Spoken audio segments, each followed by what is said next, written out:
சீஷத்துவம். முதல் படி, உங்கள் அறைகள் கட்டப்பட்டதாகவும் உங்கள் விளக்குகள் எரிகிறதாகவும் இருக்கட்டும். லூக்கா 12:35.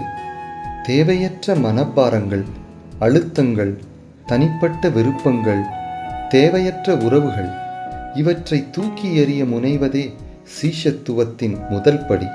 தன்னைத்தான் வெறுத்தவன்தான் கிறிஸ்துவின் சீடன். அடுத்தது, அவரது குறுக்கீட்டினால் நம்மேல் விழுந்த பாரத்தை குனிந்து வாங்கிக் கொண்டு பொறுமையுடன் அதை சுமத்தல் ஆகும். பாரம் தூக்கி அவரது நுகத்தில் இணைந்து நடந்தால் பரமசேனை நம் பின்னால் வரும். தூதர் பாடல் கேட்கும். தூய ஆவியின் வலிமை பெருகும். திருப்பிரசன்ன உணர்வு நம்மை மூடும். உடைந்த உள்ளம் மனம் கமழும்.